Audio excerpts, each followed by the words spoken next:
নমস্কার বন্ধুরা, সুলেখা রান্নাঘরে আর এরকম ঝুরঝুরে মশলাদার ফ্রাইড রাইস বানাতে কিভাবে আমি করছি তা দেখুন পুরো ভিডিওটা। চলুন মাংসটা প্রথম ম্যারিনেট করার জন্য মশলাটা তৈরি করি। এবং বাসমতি রাইসটা আমি প্রথম 10 মিনিটের জন্য মাংসটাকে ম্যারিনেট করার জন্য ততক্ষণ আমি ভিজিয়ে রেখে দিচ্ছি চালটাকে। তাই এখানে 2 কাপ চাল নিয়ে নিলাম, নিয়ে এটাকে আমি ভিজিয়ে দেবো।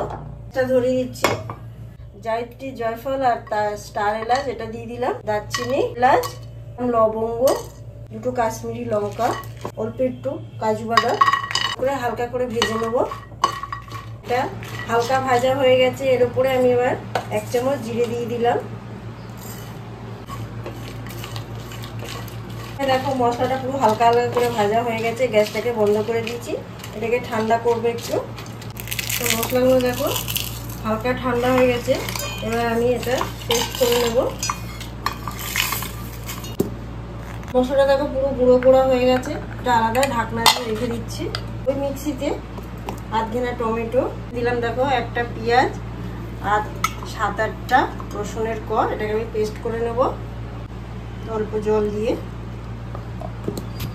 রসুন টমেটো এটা মাংসটা ভালো করে ম্যারিনেট করে নেব। এর সাথে নেবো 1 চামচ আদা, লঙ্কার গুঁড়ো মাখিয়ে নেব।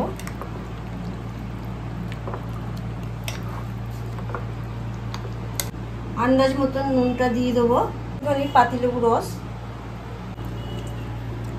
তো বন্ধুরা আপনাদের হাতে যদি সময় থাকে এটা 8 ঘন্টা মেখে রাখলে ভালো হয়, যেহেতু আমার হাতে সময় নেই তাই আমি 15 মিনিটের ভিতরে এটাকে ভাজে নেব।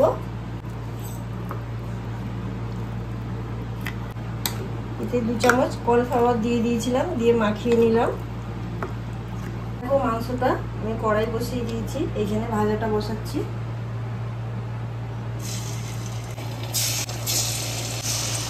দেখো মাংসটা হচ্ছে, এদিকে আমি ভাতের জলটা বসিয়ে দিয়েছি। ভাতের জলটার মধ্যে একটু সাদা তেল দিয়ে দিলাম। ভাতটা দেখো হয়ে এসছে, 1 ফুট এখনো বাকি রয়েছে, তাই ভাতটাকে এবার লাভিয়ে নিচ্ছি। মাংসগুলো দেখো সব এইভাবে মশলাগুলো লেগে রয়েছে, এইভাবেই মাংসগুলোকে ফ্রাই করা হয়েছে। এই তেলে আমি সিদ্ধ করা 6টা আলু ভেজে নিচ্ছি। আলুটা ভাজা হয়ে গেছে, এই কড়াইটাকে আমি এখন সরিয়ে রাখছি। কড়াইটা গরম হয়ে গেল, এবার আমি দিয়ে দিচ্ছি এখানে 1 চামচ 2 চামচের মতন ঘি। ঘিটা আপনাদের পরিমাণ মানে আন্দাজ মতন নিয়ে নেবেন। ঘিটা দিলে বেশি ভালো স্বাদটা বাড়ে, আপনারা চাইলে সাদা তেলেও কিছুটা ব্যবহার করতে পারো। এখানে ঘিটা গরম হয়ে গেছে, দারচিনি, লবঙ্গ, এলাচ দিয়ে দিলাম। টুকরো করা গাজর দিয়ে দিলাম আমি ছোট ছোট।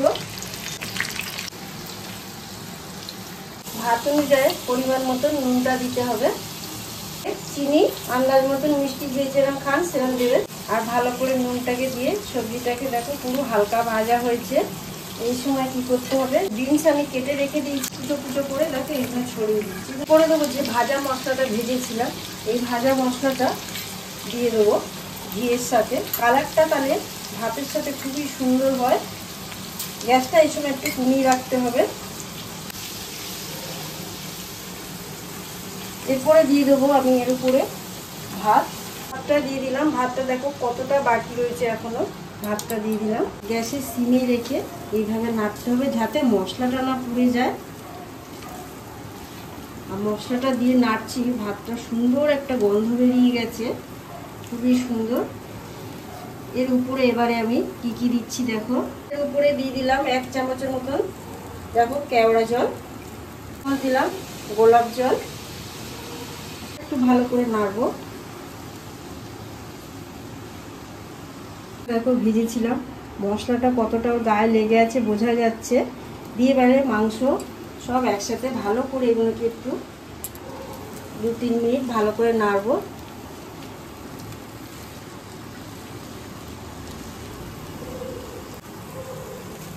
ভালো করে 2-3 মিনিট নাড়াচাড়া করে নিয়েছি।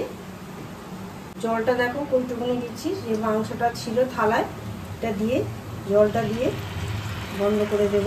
নাও দিতে পারো, অল্প একটু দিয়ে ঢাকনা দিয়ে দিচ্ছি। গন্ধটা উপর দিয়ে অল্প একটু এই মশলাটাকে ছড়িয়ে দেবো।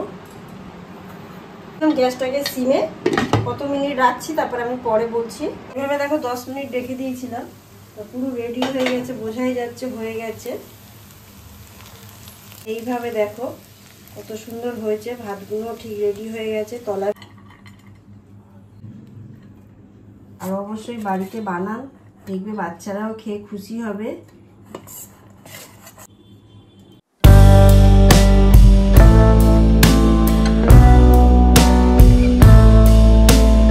দেখে যদি ভালো লাগে অবশ্যই চ্যানেলটাকে সাবস্ক্রাইব করবে, লাইক করে কমেন্ট করতে ভুলবেন না।